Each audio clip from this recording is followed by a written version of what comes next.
Selamat siang, nama saya Delus Tarigan, NPM 198330114. Di sini saya perwakilan dari kelompok 1 akan menjelaskan mengenai akuntansi murabahah atau transaksi berbasis syariah. Murabahah merupakan salah satu jenis kontrak atau akad yang paling umum ditetapkan dalam aktivitas pembiayaan perbankan syariah. Murabahah ditetapkan melalui mekanisme jual beli barang dengan penambahan margin sebagai keuntungan yang akan diperoleh bank. Porsi pembiayaan dengan akad murabahah saat ini berkontribusi paling besar dari total pembiayaan perbankan syariah Indonesia, yakni sekitar 60%. Hal ini terjadi karena sebagian besar kredit dan pembiayaan yang diberikan sektor perbankan di Indonesia bertumpu pada sektor konsumtif. Agar mampu bersaing dengan perbankan konvensional, fitur pembiayaan murabahah yang mudah dan sederhana menjadikan ia primadona bagi perbankan syariah untuk memenuhi kebutuhan pembiayaan konsumtif seperti penggandaan kendaraan bermotor, pembelian rumah, dan kebutuhan konsumen lainnya. Ada beberapa tipe penerapan murabahah dalam praktek perbankan syariah yang kesemuanya dapat dibagi menjadi 3 kategori besar, yaitu 1. Tipe konsisten terhadap fikih muamalah. Dalam tipe ini, bank membeli dahulu barang yang akan dibeli oleh nasabah setelah ada perjanjian sebelumnya. Setelah barang dibeli atas nama bank kemudian dijual ke nasabah dengan harga-harga perolehan ditambah margin keuntungan sesuai kesepakatan. Pembelian dapat dilakukan secara tunai atau cash, atau tangguh baik berupa angsuran atau sekaligus pada waktu tertentu. Pada umumnya nasabah membayar secara tangguh. 2. Serupa dengan tipe pertama, perpindahan kepemilikan langsung dari supplier kepada nasabah. Sedangkan pembayaran dilakukan bank langsung kepada penjual pertama atau supplier. Nasabah selaku pembeli akhir menerima barang setelah sebelumnya melakukan perjanjian murabahah dengan bank. Pembelian dapat dilakukan secara tunai atau cash, atau tangguh baik berupa angsuran atau sekaligus pada waktu tertentu. Pada umumnya nasabah membayar secara tangguh. Transaksi ini lebih dekat dengan murabahah yang asli, tapi rawan dari masalah legal. Mekanisme murabahah dalam jual beli. Dalam murabahah, penjual memberitahu berapa harga pokok dan margin keuntungan yang diinginkan. Pembeli dan penjual boleh melakukan negosiasi atas margin keuntungan yang diinginkan. Karakteristik murabahah. 1. Proses penggadaan. 2. Penjual ingin mewakilkan. 3. Uang muka. 4. Diskon. 5. Cara pembayaran. 6. Kesulitan keuangan. 7. Kontrak perjanjian. Penggandaan. Proses penggandaan barang murabahah atau aktiva murabahah harus dilakukan oleh penjual. 2. Perwakilan. Jika penjual hendak mewakilkan kepada nasabah atau wakalah untuk membeli barang dari pihak ketiga, akad jual beli murabahah harus dilakukan setelah barang menjadi milik penjual. 3. Uang muka. Penjual dapat meminta uang muka pembelian kepada pembeli sebagai bukti keseriusannya ingin membeli barang tersebut. Uang muka menjadi bagian pelunasan piutang murabahah jika akad murabahah disepakati. Diskon. Jika penjual mendapatkan diskon sebelum akad, maka diskon tersebut menjadi hak pembeli. Apabila diskon diberikan setelah akad, maka diskon yang didapat menjadi hak pembeli atau hak penjual sesuai dengan kesepakatan akad mereka di awal. Dan jika tidak mengatur, maka diskon tersebut menjadi hak penjual. 1. PSAK 102. Pada hakikatnya diskon pembelian adalah hak pembeli sehingga akan lebih baik jika perjanjian menyatakan diskon setiap akad murabahah menjadi hak pembeli. 2. PSAK 102 par 1/1 A. Diskon dalam bentuk apapun dari pemasok atau pembelian barang. B. Diskon biaya asuransi dari perusahaan perusahaan asuransi dalam pembelian barang. C. Komisi dalam bentuk apapun yang diterima terkait dengan pembelian barang. Cara pembayaran tunai dan kredit atau tangguh.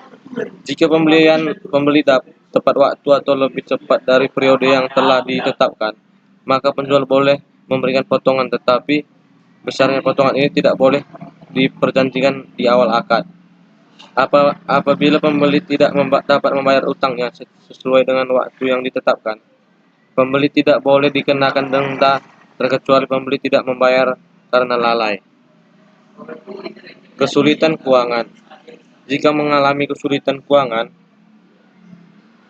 maka penjual hendaknya memberikan keringanan. Caranya: 1. Menghapus sisa tagihan. 2. Membantu menjualkan dengan harga murah. 3. Melakukan restruktural piutang. Kontrak perjanjian. Sebaiknya penjual tidak tunai atau tangguh dibutaan kontrak atau perjanjian secara tertulis dan dihindari saksi-saksi. Kontrak membuat lain besarnya hutang pembelian. Jangka waktu akad. Besarnya angsuran setiap periode. Jaminan. Siapa pihak yang berhak atas diskon pembelian barang setelah akad dan lain sebagainya. Hal ini dilakukan untuk menghindari risiko dan penjual diperbolehkan meminta jaminan. Akuntansi pajak penghasilan kegiatan usaha berbasis syariah. Pada 3 Maret 2009 lalu, pemerintah telah mengeluarkan PP nomor 25 tahun 2009 tentang pajak penghasilan kegiatan usaha berbasis syariah. Isi dari PP ini telah membedakan jenis usaha syariah. Perlakuan pajak penghasilan yang meliputi keuntungan serta biaya dan pemotongan dan pemungutan pajaknya. Adapun peraturan sebagai berikut. 013. Peraturan Pemerintah Republik Indonesia Nomor 25 Tahun 2009 tentang pajak penghasilan kegiatan usaha berbasis syariah. Rancangan Undang-Undang Perpajakan atau RUU tentang penghapusan pajak pertambahan nilai PPN atas transaksi murabahah pada bank syariah.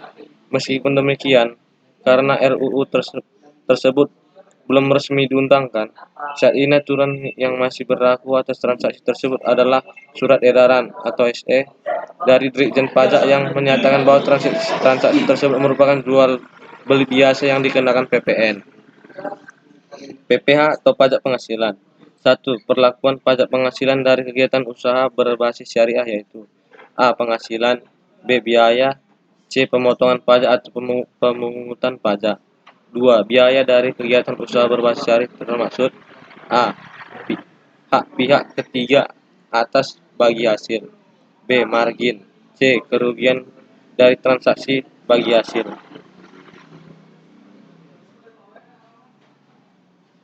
3. Pemotongan pajak pemungutan pajak dari kegiatan usaha berbasis syariah dilakukan juga terhadap: A. Hak pihak ketiga atas bagi hasil, B. Bonus, C. Margindan, D. Hasil berbasis syariah lainnya yang pajak pertambahan nilai dalam transaksi berbasis syariah. Undang-Undang Nomor 42 Tahun 2009 tentang Pasal 1A diubah sehingga berbunyi sebagai berikut. Yang termasuk dalam pengertian penyerahan barang kena pajak atau BKB adalah: A. Penyerahan hak atas barang kena pajak karena satu perjanjian. B. Pengalihan barang kena pajak karena suatu perjanjian sewa beli dan perjanjian sewa guna usaha atau leasing. C. Penyerahan barang kena pajak kepada pedagang perantara atau melalui jurus lelang. D. Penyerahan barang kena pajak dari pusat ke cabang atau sebaliknya, atau penyerahan barang kena pajak antar cabang. E. Barang kena pajak berupa persediaan dan aktiva yang menurut tujuan semula tidak untuk diperjualbelikan, yang masih tersisa pada saat pembubaran perusahaan. F. Pemakaian sendiri atau pemberian cuma-cuma atas barang kena pajak lanjutan. Transaksi murabahah dan aspek perpajakannya. Bank sebagai penjual selanjutnya mempelajari kemampuan nasabah dalam membayar piutang nasabah. Apabila rencana pembelian barang tersebut disepakati oleh kedua belah pihak, maka akan dibuat akad murabahah. Isi dan ketentuan akad murabahah setidaknya mencangkup berbagai hal agar rukun murabahah dapat terpenuhi dalam transaksi jual beli yang dilakukan. Dimulai dari pengajuan pembelian barang oleh nasabah. Pada saat itu, nasabah menegosiasikan harga barang, margin, jangka waktu pembayaran, dan besarnya angsuran. Setelah akad disepakati pada murabahah dengan pesanan, bank selanjutnya melakukan pembelian barang kepada pemasok. Akan tetapi, pada murabahah tanpa pesanan, bank dapat dilakukan menyerahkan barang kepada nasabah karena tidak memilikinya terlebih dahulu. Pembelian barang kepada pemasok dalam murabahah dengan pesanan dapat diwakilkan kepada nasabah atas nama bank. Dokumen pembelian barang tersebut diserahkan oleh pemasok kepada bank. Setelah penerima barang, nasabah pembeli selanjutnya membayar kepada bank. Pembayaran kepada bank biasanya dilakukan dengan cara mencicil sejumlah uang tertentu selama jangka waktu yang telah disepakati. Aspek perpajakan murabahah. Pajak pertambahan nilai atau PPN atas produk pembiayaan murabahah telah dihapuskan sesuai dengan Undang-Undang Nomor 42 Tahun 2009 tentang pajak pertambahan nilai atas barang mewah, yaitu pembiayaan murabahah tidak dikenai pajak pertambahan nilai. Undang-undang ini berlaku efektif sejak 1 April 2010, karena ternyata pada tahun 2009 pembiayaan murabahah dikenakan pajak sebanyak 2 kali.